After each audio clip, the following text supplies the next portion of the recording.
thank you so much, Justin, for having me. My name is Niqueea. I am the founder of HelloFellow, which is a travel app for Christian women solo travelers who struggle with spiritual isolation but desires fellowship wherever they go. And so this app is going to basically be a one-stop shop for those who are using all of these fragmented products to help with finding fellowship abroad. I'm in the pre-stage right now, and have people actually testing out the app. And my goal is to have it live by the end of quarter 1, downloaded on the Apple Store or the Google Play Store. So that's a little bit about me. I've been building it for the last I've been marketing it for the last 6 months, building it for the last 3. Technically have no co-founder. It's just me right now doing it all. But yeah, that's just a little bit about me and what I'm building. Nice, thank you. And just as a quick intro for me, my name's Justin. I'm one of the founders of Decimate.world, which is trying to solve the problem of monopolies in North America. It's a new startup I'm working on. I'm also one of the founders of Javelin Sports, which is one of the largest adult rec sports clubs in North America. And I have been a startup advisor for, I guess, a while. So thank you for joining. Thank you so much for giving us the intro and your story. Just, I guess, to start off, do you have a website that maybe I could check out? Yes, so it's HelloFellow, so HelloFellow app.com. Perfect. So what inspired you to start working on this problem? Yeah, so what inspired me to start working on HelloFellow is because I was facing this problem myself. I travel a lot during the year. I travel more than about 10 to 12 times every year. And every time I travel, one thing that I really struggled with was spiritual isolation. As someone who is very strong in my faith, I'm so involved in my at-home church community at home, and so that's something that I miss and I can't bring with me when I am traveling. When I am traveling, one, it's really hard to find Christian churches near me that actually offer English services, or sometimes it's even hard to find other Christian women in the area that you can just fellowship with. And what I found with other apps, which I've used before, I used other like travel companion apps, but a lot of them were geared towards like dating. Some of them had some of them weren't just for women, so there were men on there. Some of them were kind of creepy. Some of them were for a really, really young crowd. So I'm 35, so like college kids and stuff who always wanted to party. So I couldn't find an app that would just help me find women like me who want to fellowship, who love Jesus, who love to solo travel, and happen to be in the same community or in the same city at the same time. And another thing as well is when it came to trying to find churches near me, a lot of these churches don't have social media presence. A lot of them don't offer English services. And so by the time I would show up to a church, it was like I couldn't find the information beforehand. So I kind of wasted my time going there and didn't understand what was going on. And so I was like, I can't be the only one having this problem. Like, what if there was an app that one can help me find Christian churches near me that do offer English services or translation support, and also help me find other Christian women in my area that I can fellowship with as well. And so that's where the idea of HelloFellow came. Nice. And what does your team look like? Right now, my team is just me. So I am a solo founder right now. I'm building the app. I'm marketing the app on my own. That doesn't mean I'm not looking for a co-founder. Eventually, I would love to bring a co-founder on. But right now, I'm not interested in, let's say, VC. I'm looking more in the angel investor route. But right now, it's just me. I'm the team. Nice. And in terms of, I guess, your product development, do you have like a dev shop that you're working with, or are you coding that yourself? So I am coding it myself. So right now my tech stack is basically a Lovable, a little bit of Claude, and what is it, Superbase. So that's what I'm using all right now to build the app. And right now I have the app being tested out by over 100 girls around the world globally. So yeah, I've been building it myself. It's been a lot of bugs, but Lovable makes it really easy for someone who doesn't have that technical background of building an app to create not only the front end, but the back end systems as well. And so as I'm building the app, I'm also learning at the same time. And I'm building it in a way where I'm able to just give it to a developer later on to build from that foundation. Cool. Just, I guess, out of curiosity, do you have a programming background, or is this your first time building an app? Yes and no. I don't have a programming background, but I do have a tech background. So I've built websites from scratch. I used to actually freelance and build websites for people, and then I switched over to using WordPress or Squarespace and basically developing sites on the back end. That knowledge did help me with building apps. It's a similar process, but also not similar as well. But a lot of the technology and a lot of the structure and the foundation you need to build a website goes into building an app. So right then and there, that kind of like that kind of, I would say, supersede my experience when it comes to app building. I didn't have to start from the very beginning. If I did, it'd probably take me so much longer to get to the testing phase. But I would say my background in website development helped me with starting the app. Nice. No, it sounds good. Most founders, I think, like I encourage them to be in a position when they're launching where they can kind of comfortably execute for a while without like anything potentially going wrong. Typically, for example, once you start like hiring a team and working with other people, that's when you kind of put a deadline on your startup, when you either run out of money or motivation, and you kind of have to work around that. I don't think you need to be executing super fast in the startup space Okay. unless you're in a very hot space. So if you're in a space that's seeing a significant amount of VC investing and funding, then, I mean, it's a race to the finish line. Everyone needs to be, I mean, that's where the whole 996, 9669, whatever that thing is, that's where that all started. And yeah, I mean, I assume this space isn't getting a ton of VC investment right now. Is Not right that now, correct? Yeah. no. So are you basically saying that not everyone technically needs a co-founder? Yeah, I think, Nice. it's something I talk about sometimes on these shows, which is really interesting. So I like to keep driving the point. Is a lot of the dialogue you hear in the startup space sees survivorship bias. So VCs and the information that they put out, and the tech startups that get the most funding, so that have all their founders being interviewed, they tend to be, again, in very hot spaces with a ton of competition, where they're just trying to win the space by pouring VC funding into it. And those companies actually have to take very different paths and do things very differently from just being able to start in a space that is very undercovered and underrepresented, slowly carve out a niche, and then from there gradually expand your product and eventually turn it into something that investors start going, oh, okay, I probably want to get involved with this. So they're two very different paths. And yeah, you don't hear many people taking that second path just because it's not as exciting, but I think there's still potential there. It's definitely comforting to hear because I've been told that, oh, you need a co-founder, and then I've been told what you said, you don't technically need a co-founder. And right now I'm trying to go solo as much as I can. Doesn't mean I'm not going to hire on a team, that's different. But as far as someone else like really building this with me, it's like, I don't know, I kind of want to do this as long as I can on my own, of course with the team behind me doing other different things. And then if it's necessary and if I absolutely need that, then sure, I will bring on a co-founder. So it is just reassuring to hear another side or another point of view. Yeah, what I like to say is that founding teams, and that could just still be individuals, they should start off with enough resources to get to product market fit. Okay. That's the really important thing. Your base thing that you need to run a successful company is a good product, right? So you need something that works well enough that like some percentage of your customers just stick around for forever. Some percentage of your customers try you out and go, this is great, and then just use you regularly. That typically means either like, again, a technical team or a significant amount of funding out of the gate. Like typically that'll be one of those two paths. But if you're in a position where you can build and execute with no code tools, then I think that's the best thing to do. Okay. And in fact, I think actually like team, what's the word I'm looking for? Like too many team members, I think in the early stage, you kind of get too many cooks in the kitchen where it starts to create a lot of people butting heads.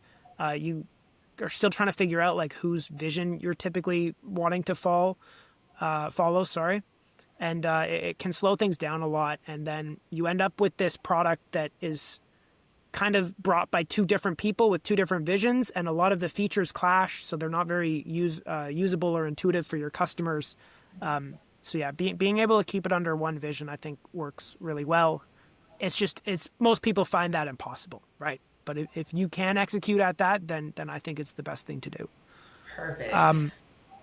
So I guess with that in mind, how do you feel right now about Lovable's capability with getting like a user-friendly and a good intuitive mobile app live?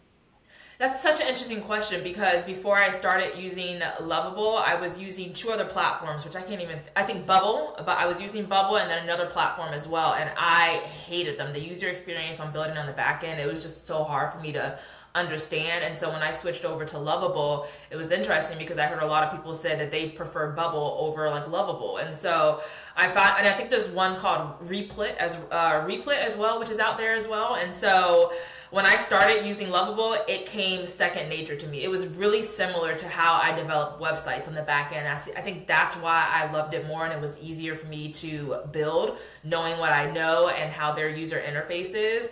I think their backend support helps as well. When I actually first started with Lovable, you had to have an external backend, so like Superbase or GitHub, but now they actually have their own internal backend, which I think is even better for those who don't know how to work with Superbase, for example. And so it really just opens up the opportunity for more people to build the apps that they feel like can be a solution to other people. But for me, I personally love Lovable. I would recommend it to anyone wanting to build an app that does not have the technological background. Even if I didn't have that web app development background, I think it's still very useful for those who are just starting from zero. Okay.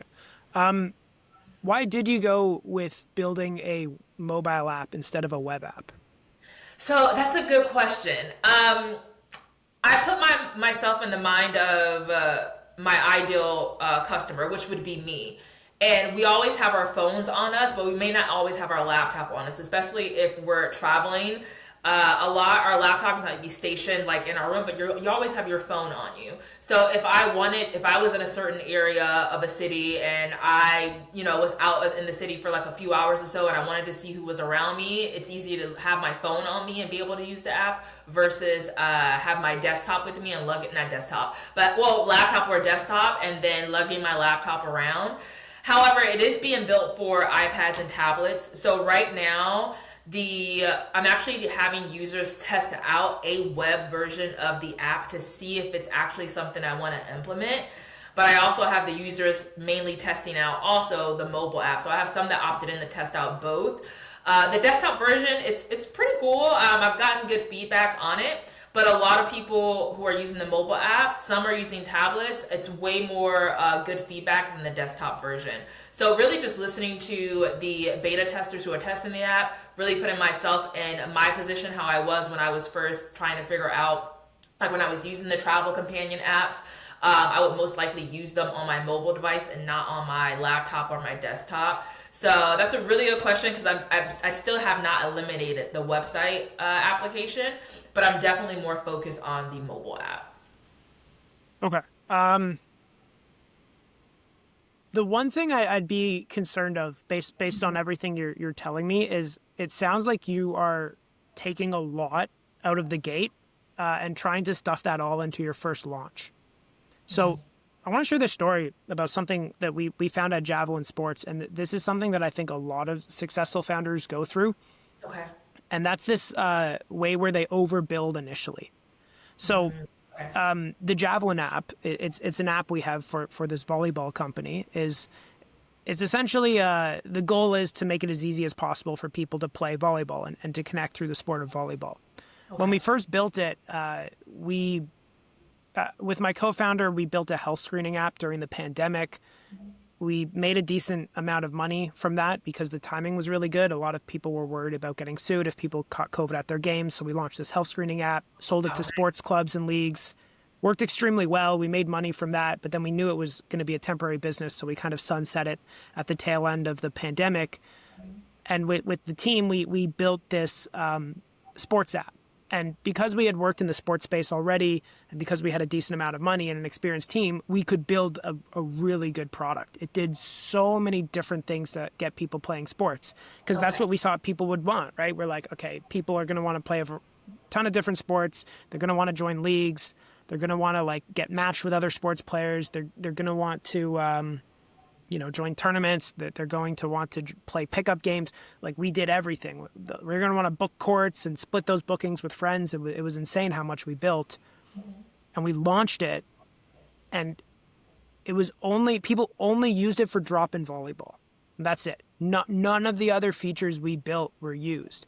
And what we found when we talked to I guess our customers is they would just tell other people like, oh yeah, I just heard you're a drop-in volleyball app, so that's what I'm using here. And we had all this other stuff that we thought was really valuable, but like there was no way that we could get anyone to use any of them. So what we did is we made this decision, like, you know what, let's pivot fully into just being a volleyball company, and let's scratch everything that isn't drop-in volleyball. That's it. That's all we do now. We removed everything, and that worked like extraordinarily well. We exploded our first year, well into 6 figures in revenue from cutting features, essentially. And it's this dynamic that I think a lot of startup founders don't necessarily understand, because inherently what you're used to working with when you work with tech products is you're used to working with established brands. And you look at what established brands do and what established products do, and you think like, oh yeah, I can do that. I can build something similar. But an unbranded new platform actually has to play by different rules from what a branded established platform does. And the example I like to use for this is Airbnb, where everyone knows what Airbnb does, right? Everyone has a good understanding of it. So Airbnb, as a result of that, like their app and their platform, they're building for the late adopters and for maximizing revenue from their middle adopters, right? What those types of customers want and what they look for and what they're used to is significantly different from what early adopters want. Inherently, I mean, there's this saying, easy come, easy go. By definition, early adopters have really short attention spans. They try things out in a split second. They just want this instant aha, solves their problem right away, and they understand it so simply. And if they don't get that, they go on to try some other new app. This is, again, I think one of the dynamics that most founders miss with their first launch is they overbuild things, right? They build in too many different ways, and they think like, oh, this is helping, right? This is going to allow me to capture a wider variety. But instead what it does is it actually just confuses the early adopters who now don't have a really good intuitive, like first thought understanding of what your product is. So they just don't use it, and you end up not being able to capture any customers. Wow, that's such an interesting take. I love that.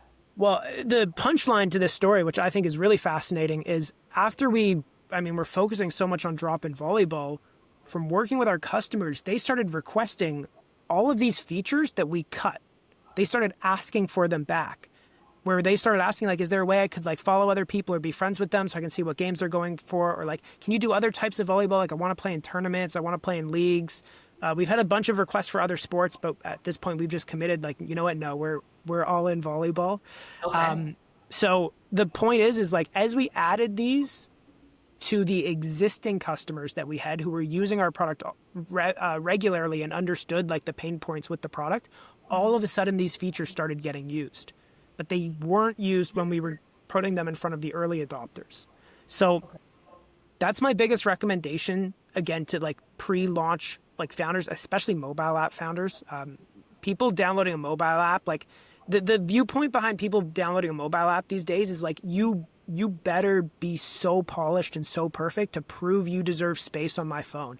Otherwise, I'm going to be so mad for you making me add another app to this device. That's real. That's real. It is. So you need to be catering to that. And in order to do that, it needs to be like the more you can make your product just one big button that they hit that solves some super specific, easy pain point for them, the closer you can get to that for the initial launch, typically the better. And then they'll keep coming back. They'll keep hitting that big button that solves their problem, and they'll explore your app. They'll use it more frequently. They'll tell their friends. And during this time, I recommend you reaching out like automatically or regularly to talk to these customers. eventually they'll start asking you for these other features that you probably wanted to add already anyway, and then you can slowly add them on top of your product as you scale up. I mean, a good example of a company that did this really well is Amazon. I mean, they started off selling books on a website, and now they have a massive empire just because they kept going, okay, we executed on this, it worked really well, we took it to its end, and now that it's like a big established product line, let's add another one. Wow. That's really, really good advice because, yeah, as a startup founder, when I initially started HelloFellow, I did want to start with all the features because I had this fear like, well, if I only have one feature, like, it's not going to be as useful if I don't have all of these. Because when I started marketing, I talked about all the features that that app would eventually have. And so I thought I would be selling my customers short if they downloaded it and it's not what they expected. And so that definitely is very helpful to just start off with one or two main features, which I definitely have dwindled down, but I still have those features in the back of my mind if someone does bring it up. But yes, I totally agree with you. It's best to just start with those one feature or one or two. And this is, for example, this is going to be my MVP that's launching. So Yeah. definitely the less amount of features, the better. Because I don't want to waste time, which actually did happen, wasting time building features that I thought would be nice, but as I found out in testing, it wasn't even a feature that people either used or wasn't really excited about. And so I would have saved way more time putting that time into the features that were actually being used. Perfect. So it sounds like you've experienced this already. And Yes. I mean, every founder, every founder thinks, yeah, but for me, it'll be different, right? And it's good to hear that you've kind of, again, gone through that. Like, from all the founders who I've told this story for and who said, like, yeah, but my product actually does need, like, all these features, like, it's different. I've never seen a single one of them then go on to be successful, which is very sad. But that's kind of the reality in the startup spaces. Yeah, I mean, the vast majority of people don't make it. So you do have to be careful and be taking steps to protect yourself when you're building. Oh, yeah, for sure. Okay, so I guess talking about that, can you maybe walk me through what you're envisioning like a new user journey looks like right now with your product and how you're making sure it's very easy, very obvious, and it solves their problem in a meaningful way? Yeah, so right now I can walk you through what beta testers are basically going to. So if you're in the situation, like I said, that I am, whether you're going to be traveling throughout the year for a longer period of time, whether you're already in a different country, and let's say you're a digital nomad or an expat, you're teaching abroad or you're a student abroad. It can even be if you plan on moving to a new city and you just want to find a new church community or a new Christian women friend. So regardless of what stage that you're in, ideally what you would do, you would download the app, you would create an account. Now, when you create an account, your account does go through safety verification. So we do ask for like a live selfie verification, and then also you have to upload a form of ID. So whether that's your passport, your state ID, something like that we can compare the names and the face and all that kind of stuff to the actual like application. It's only a 7-step process, which takes about maybe 3 minutes to do every single thing from step 1 to step 7.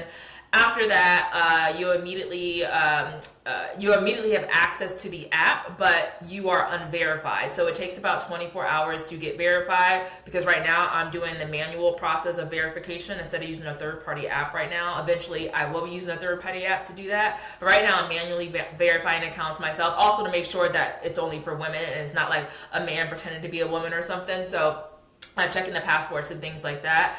Another thing is that we're making sure that in that account verification that you're actually a real person. So a lot of the things with these travel apps is that a lot of people abuse it and they can use it for malicious intent. So that's what's going on between like the onboarding. But while you're actually on the app and your profile is being verified, you do have access to the basic features of the app. You can't see anybody on the app yet. Nobody can see you yet, but you can access like the church finder features and the embedded devotionals and Bible study plans. You just don't have access to the actual fellowship connections until your account is verified. Once your account is verified, you have access to everything. And depending on where you are, so the locator is the locator in the app, the GPS locator. It's going to be basically where you are at that time. So it's not an app that you can plan in advance, because I specifically created the app for those who are always consistently on the move or always in a new city. And so you just hit enable location. And once you hit enable location, it shows you all the Christian churches near you that have English services. It shows you their website. It shows you their service times. It shows you any additional information. It shows you the directions, how far it is from you. You can also see other girls who are on the app that are in your area within a 15-mile radius. The churches are within the friends are within a 30-mile radius. The churches are within a 15-mile radius. So you'll be able to see all of that. And then, like I said, you'll also have embedded Bible studies and devotionals also embedded within the app, so you can also have those plans on the go. So that's essentially how someone would download the app, sign up, create an account, and then have access to the app. Okay. So it sounds like you use a lot of onboarding friction, which in this space I think is good. We actually use a lot of it too at Javelin. So we make people verify both their email and their phone number before they have access to our community. Because, we're connecting people in person, right? We want to try to help make people safe. I guess two thoughts on kind of what you described. It did sound like you had a really broad target right now who you're trying to market this to initially. Do you have a theory on like which of those groups that you think will find this product the most useful right now? Yes, and I've actually figured that out during the beta test phase, and I did this on purpose. So I have a wait list of about 1,500 girls, but from that wait list, I only accepted 100 of those for the beta test. When I selected those 100 girls, I did it segmented. So I made sure that I had a good amount of people around the world, like all in 7 continents. Well, 6 continents really. 2, I took into when you're creating an account, there's an option to put in your occupation, like what do you do for work? Because one of the main things I wanted to look at was how are people using the app that are abroad for longer periods of time versus people who are using the app who maybe travel less time. So those are going to be people who maybe have a career that's tied to their actual physical location, maybe in the States, versus someone who selects digital nomad, expat, student abroad. And I'm watching them separately on how they're using the app. So, and this is also going to play into my pricing tier as well, because it will be a subscription app. What I've noticed is that the ones who are actually active and using the apps the most are the ones who are constantly on the move, at least 2 weeks at a time. So every 2 weeks they're switching another location, or at least if they're staying there for a month and they're going somewhere else, those are the ones that are using the app the most versus the ones who are using the app whether they know they're about to go to a different location, so they just download the app, but technically there's no one near them yet in the country because they're not actually where they want to go, so they just have the app, but they're not doing anything with it until they're actually ready to use it.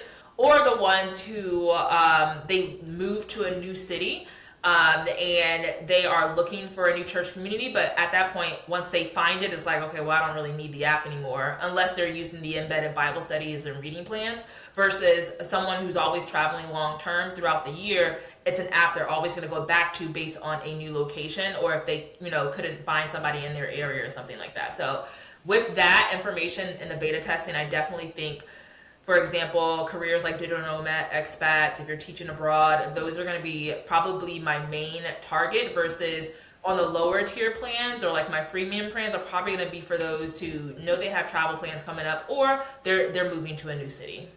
Okay. Have you seen certain careers pop up more frequently when reading that?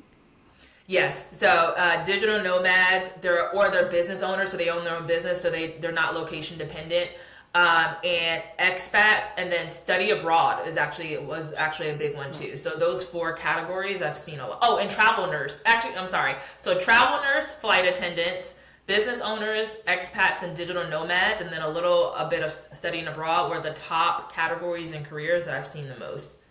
Any consultants? I'd imagine they might be interested in this type of thing. You know what? I have not seen any consultants. And when it comes to that part when you're creating your bio, I used to have like a list of options you can choose from, and then other if you don't see your list. But one of the feedback that I got is that people just want to be able to type in what they are, and so I took that away from, and I just basically made a blank box where you can fill in your your title or your role.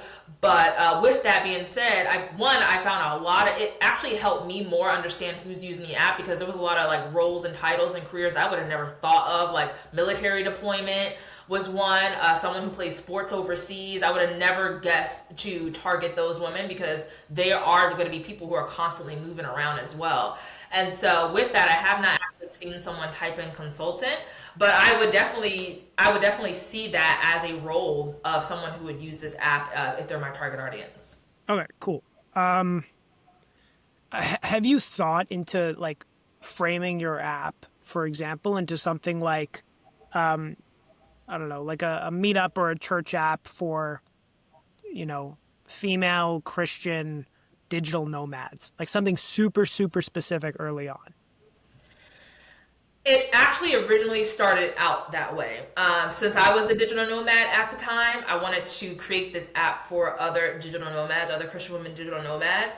But when I started marketing it on TikTok, like I had a couple of videos that went viral, and throughout those comment threads, it was so many girls telling me, "Oh my gosh, I'm this and I would love this app. This is my career and I'm traveling all the time. I would love this app."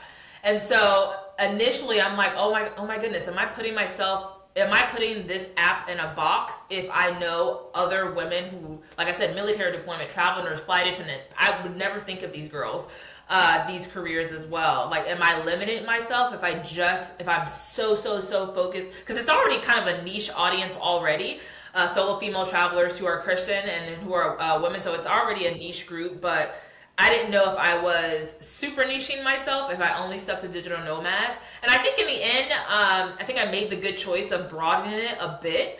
Because right now I'm really targeting long-term travelers. So those who travel for at least 2 to 3 weeks minimum at a time, at least 4 to 5 times a year. And in that group still are the digital nomads, but it's also all those other groups too that have told me, like within all these comments, that they would be interested in the app. Okay. Just to clarify, I mean, since making that change to broadening your marketing, like, have you been finding that the TikTok videos you're making are getting more views, or do you think that Yes. went down? Okay. Yes, it definitely has. Because a lot of these women don't consider themselves digital nomads. That's another thing I figured out as well. They could be actually a digital nomad, but they don't consider themselves a digital nomad. And so I also learned that term is used very loosely. You either consider yourself one or you don't. And I found myself when I only like targeted digital nomads. Yeah, it got the digital nomad community. But for example, you can be, like I said, you can be on military deployment and technically be a digital nomad because you're working, from different areas at a time. You can be playing sports overseas. Technically, you're a digital nomad. And so I loosened up on the term digital nomad, or at least like within my like SEO and things like that, to more of like solo travelers. And then using more terms that also targets like longer term travelers. Okay. Do you have any way of tracking any kind of long-term retention numbers for your current beta testers? Okay, so this is a mistake I actually made. When I first started, so I've been beta testing since mid-November, and it ends in 2 weeks, so around January 15th. When I first started beta testing, I did not have any analytics set up. I didn't even think that I would need any analytics. My whole thing was seeing that, okay, I built the MVP. I just want to see if it works, if there's any bugs that need to be fixed, blah, blah, blah. I wasn't actually looking at any numbers, like how many people are getting, past the onboard. How long does it take from somebody getting onboarding to actually, playing around with the app, or, how long or how many days are people logging onto the app and things. And so I went about a month without collecting any data, and I think that also kind of hurt me because most of the people in the beginning, and it was also during the holiday time, so that's another thing I realized I shouldn't have did beta testing during holiday time, because a lot of people fell off when I say fell off, a lot of people stopped using the app or testing it out towards the holiday times, and so I think that also backfired on me a bit as well, which is why I had to extend the testing period. But yeah, I wasn't collecting analytics at the beginning, which I feel like I missed out on a chunk of my numbers. Now I am collecting analytics, but I feel like now I don't really have the whole story from those for the people who first started off with the app and where I'm at now. Do you have access to your daily active users and monthly active users?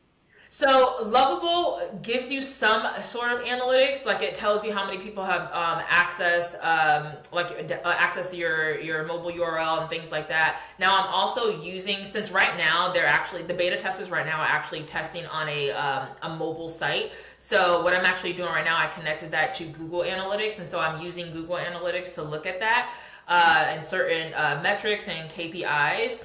But it still doesn't, like, I didn't know if there was a certain, which I should actually look for, if there's a certain platform that tracks certain metrics that has to do with apps, so like downloads. Because right now I'm like tracking clicks instead of downloads. Yeah. Kind of similar, kind of not, but it's not as 100% correct. So I have some numbers, but I feel like I don't have the best numbers. Okay. And so, well, I mean, in terms of a site, I've always heard really good things about PostHog, Okay, POSTHOG. that's good. Post hog. You can check them out. I think they have some like AI tool for setting themselves up, which is nice. So you don't have to be coding too much of it yourself. And then they also have a very generous free tier. The reason I asked though about DAU to MAU is generally like looking at user cohorts and seeing like how much of them retain over time and how that changes over time is the best metric to look at. It's also a very difficult metric to find if you don't have something very established. So, and I think really underutilized but really simple metric is your stickiness ratio, which is your daily active users divided by your monthly active users. This is essentially a good indication of what percentage of your user base uses you every day, right? Whatever that number is, you can kind of read it as like that percentage of users use us every day. It's not exactly that, obviously, but that's a good one to look at. And then also look at your monthly active users divided by your total users. And that will tell you what percentage of your total users who sign up and create accounts just kind of stick around for forever. Okay. You need, again, like for MAU to total users, you need like a few months of data for it to start being accurate. Because obviously, if you look at it on month one, you'll see 100%. Like, look, everyone who's ever signed up has used me this month. I'm amazing. That's true. So yeah, you do need some time for the metric to start being accurate. But looking at those two ones give you a really, really good general overview for essentially like zero setup time for most cases. Most apps will tell you your monthly active users and your daily active users. So it'll give you a really good idea of like, what percentage of your users stick around for forever and what percentage use you regularly that are sticking around. And that the reason I'm bringing this up, one potential concern I'd have with this type of product, and I'm saying this based on a very familiar problem in my space, is it's one thing to get a new user, but it's an entirely different thing to keep them. Yes. In general, I believe and I push for founders to be building for user retention instead of user acquisition. And that's why I'm, for example, a big believer in onboarding friction, trying to like iron out so you just get really high quality users. Sounds like you're doing that with your verification process, which is good. But then building something that gets people coming back and using you regularly so you can kind of be part of their regular workflow. I think that's a very important thing to build, particularly if you want to build a mobile app. Because again, if people can't like feel the value of having you on their phone, that they generally won't want you. So ideally try to figure out, are there users who do certain activities, or maybe users who have certain job descriptions that use you very regularly, right? That if you can potentially try to filter your DAU and MAU by people who, again, maybe hit certain buttons, which it sounds like you don't have set up yet, that's okay, but also potentially by users who input certain job descriptions and see which ones have the higher percentage. For these ratios, typically the higher the better. And that might give you a clue into what feature to really be focusing on and to be just like carving your niche out in, and then also what user base to be targeting your marketing to. That's so valuable. Okay. So yeah, that's that. One piece of advice, I give this to every mobile founder, so don't take it personally. as a mobile founder, anytime I speak with another founder who says they want to build a mobile app, my advice is always please don't. It's it's like millions of dollars to build a mediocre mobile app. In my Okay. experience, again, maybe like I think AI might be getting good enough to the point where that's getting cheaper now, but typically, I mean, again, consumer standards for a mobile app these days are very high. You're kind of Okay. competing with TikTok or with any other short form content where people just are instantly getting blasted by videos that an algorithm curated them or curated for them. It's hard to compete with that as a mobile app. It really is. Very expensive, takes a lot of time. As it scales up, like mobile apps really struggle with scalability. This is a big issue we had is like anytime we, release some new next step, to take things to the next step, our entire app is crashing for everyone because we can't handle the new volume of users, right? I've heard the horror stories on that. Yeah. Yeah. It's bad. It's bad. And again, we're really lucky because like volleyball is an expensive sport to play. So there's inherently a lot of money moving around in it. So like we make, I think we have like per customer, our users spend significantly more than the vast majority of mobile apps. And Okay. even we're feeling like scaling issues, right? So Okay. it's just something, again, that's my point of caution. At the end of the day, obviously you're the founder, so everything's up to your decision and what you think is best. Like I don't follow people's advice if they're not my users personally. I think every founder's goal should be to get there where you kind of eventually get to a point where no one on earth can tell you something you don't already know, except for your direct customers using your product and experiencing how it works. So in Anyway, general, would you say your general advice on this is that it does have some benefit if you are building a mobile app to also build a web app as well? Like it doesn't hurt if you do, and then go from there to see, which one you should be focusing on? I would encourage you to focus on one. Okay. Again, generally, I encourage people to start with a web app, but Okay. I mean, I just built a mobile app, so it's not like again, it's not like this is a hard and fast rule, right? Like Okay. I really felt like, I mean, if you're playing sports with people and there are like last minute changes, like the venue's canceled or like it's snowed out or whatever happens, like you need to find that out instantly. Like that needs to be in your pocket and you need to be like able to message the organizer or other players to deal with stuff. So I was like, yeah, we just have to have a mobile app. There's no other option for us. Makes sense. And while I say that, I mean, hey, there are apps that connect people for sports that are web apps. So I mean, I was wrong about that, right? Like it is possible to build a web app in this space. I don't know. That's just something to think about, though. The other thing to consider when building in this space too is it can be very hard to keep customers if your product has some way for them to churn from it. So the Okay. example of this is like we tested badminton, right? Okay. We tested tennis. We actually didn't test pickleball, although we assume it's probably similar. Where these sports that only require 2 to 4 players, and I have to tell this to every investor I speak with, like, why not pickleball? These sports that only require 2 to 4 players, like, it's generally just so easy to organize these games on your own that what you kind of see is like people would meet up on the platform. Again, when we were running games for these sports and testing them out, they'd meet up and then they'd go, yeah, let's just get into a WhatsApp group. Like we can just organize this there. And then they leave and we lose them forever, right? Because it's so expensive to get a customer that you have to make sure once you have one, like you're actually providing something of value that makes them want to come back regularly. So we just thought after like testing this out, like, yeah, I don't think we can run this with like sports that aren't very difficult to organize. So on the flip side, a volleyball game, we do indoor volleyball, Okay. which is at least 12 players. You also need to match skill level and you need to get a court. Like it's just so difficult that like people don't want to be taking this on themselves to organize like attendance between 12 people for something.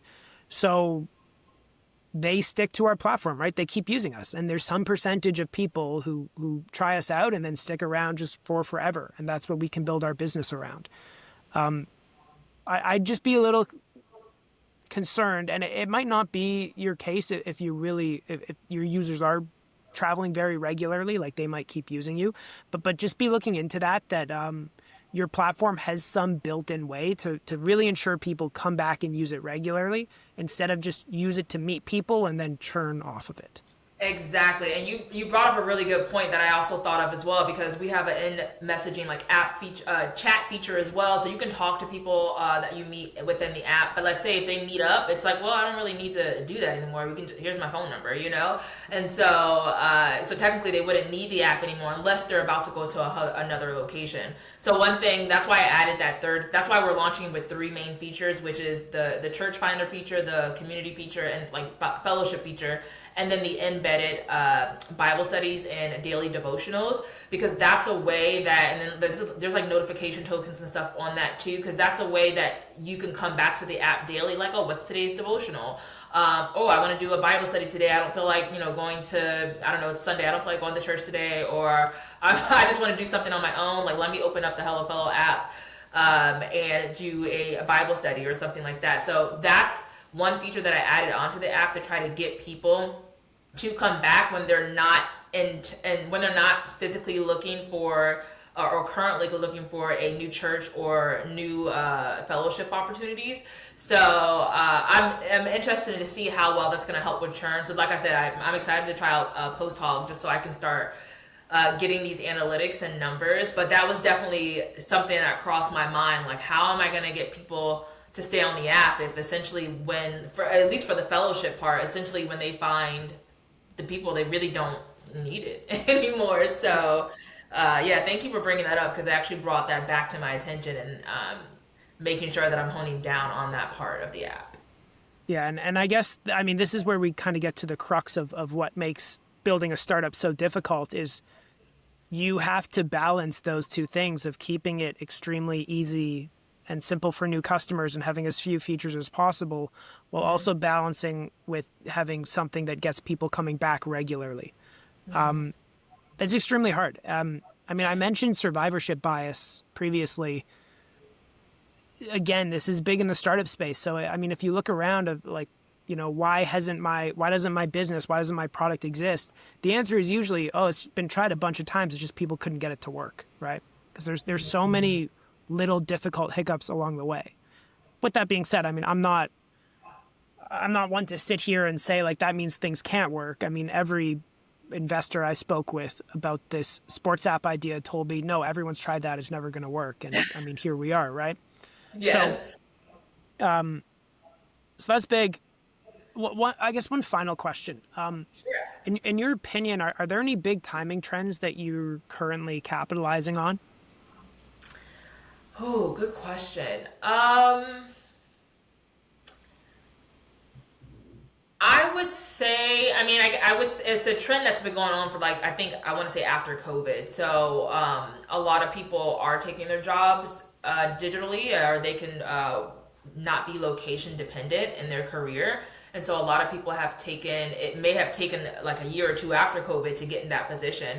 But I think we see an uptrend, at least in my community, of people who are able to either work from their location dependent job away for their job for maybe like a month or two. But to those people who are moving out of the States and going to move to other countries, there's an uptick in that as well. A lot of students, when it comes to students, a lot more students are traveling abroad within the last 2 years. And so I think we see an uptick on people who are no longer being location dependent to their career, and they're able to move with their career, whether that's permanently, whether that's semi-permanently, or even for like 2 or 3 weeks at a time. And so I've taken that and kind of ran with it. I think it's always going to be something that's out there. There's always going to be digital nomads, expats, people who want to teach English abroad. Like, there's always going to be those careers that are open. So do I think that trend is stagnant right now? No, I think it's still rising. There was some stats on that, actually, by the way, that it's still consistently rising. So I would say the trend would have been a lot higher if I would have started HelloFellow literally like right after COVID. It may have been a completely different story. But I definitely do think I'm still building for the future. And I think it's going to be an app that the trend in this space, at least within the travel companionship space, is going to be viable long term. So there's generally two types of timing that you see. There's kind of supply timing and demand timing. Okay. Now, the startup space is obsessed with supply timing. And when I say supply timing, what I mean is that's when some new technology comes along that allows people to build, allows people to supply some new kind of service. And that's what, I mean, the startup scene is constantly throwing money at, right? If you remember, I think it was going into the pandemic, it was like metaverse and to Web3. Now it's AI. And any new technology that unlocks new businesses, the startup scene's fully focused on that. There's this other form of timing, though, and that's demand timing. And that's as consumer preferences choose and they start wanting and demanding new products. And that's what we capitalized on with Javelin Sports, is building this app to connect people after the pandemic. That's what I'd argue we're capitalizing on with Decimate.world, is we're trying to build people solutions to, again, like rising societal issues that they have. It's generally not as exciting and as glamorous, and you won't get as much support being in the demand side. But those businesses, again, I do want to stress they are possible. I mean, from what you described, like I can see and I can imagine the demand timing there. I think we are starting to see people become a little bit more religious. I think that's a bit of a trend that's happening. I think people are starting to care more about community and in-person community at that, which I think is, yeah. Yeah, and one thing that it's interesting. So religion is a 1.4 trillion, that's trillion with a T, dollar industry in the United States alone. In my opinion, like the reason that value was built is due to the value of in-person connections. I mean, I think historically religion has been the best way that people have connected throughout all of human history, right? Just going to church once a week and seeing people, even if you don't want to see them. Like, I think that's an important part of like human connection and emotion. It is, right? If you just try to only have positive relationships always, like you'll eventually just get disappointed and you won't be able to deal with bad relationships, which are guaranteed to happen sometimes. So, I mean, again, I'm a big believer in this trend of people starting to appreciate those types of regular in-person connections. It's just a tough kind of left behind space, though. So just building, you do have to be strong. And you have to put your business in a way where you're just comfortable with grinding away for a long time with probably little support before you actually start getting into a situation where you start finding success. But I mean, in these types of spaces, if you can keep going without going out of business, I think eventually you do break through. That's good. That's definitely comforting to hear. Yeah, I mean, I don't know. You also might fail. That's the startup space, though, right? But hey, you learn in the process. Yeah. And hey, same for me, right? At any point, like, shit can happen. We can get hit by COVID, another virus again. That's very true. Yeah. But that's life. So I guess any final thoughts or questions before we, because it does look like we're coming to time. No, I don't have any additional questions. I just want to thank you so much for your feedback because it gave me a lot of things to really think about, things that I haven't thought about since I started the idea that I put on the back burner because I was just so focused on beta testing. And now that beta testing is almost over, I really need to refocus back on a lot of the things that you brought up, like the analytics and the churn rate and retention and all that stuff, things that I've just been too afraid or not wanting to deal with at that moment. So it really opened my eyes to just real life things that are going to come as soon as the MVP is done. So I really appreciated this conversation and I love that you have me on. I'm grateful. Nice. No, thanks so much for jumping on. And I mean, I experienced that too, where sometimes you just stop seeing the forest for the trees when you're walking amongst them so much. And a lot of times I'm sitting on here, again, hearing myself give advice to people and going like, oh yeah, I should start doing that too. So yeah, that's kind of life though. Maybe just, feel free to give a quick promo on different socials, your website, just so everyone knows where to follow and I guess, follow along with your journey or check out your product. Yeah, so if this sounds like an app for you, you can find us on TikTok at HelloFellow app. You can go to our website, HelloFellowApp.com. We're also on Instagram at HelloFellow app. Those are the three places that you can find us. And if you're interested in this app, you can join the wait list and you'll be notified when the app is available for download on the Apple and Google Play stores. Thank you so much. Have a good one. Thank you. Bye.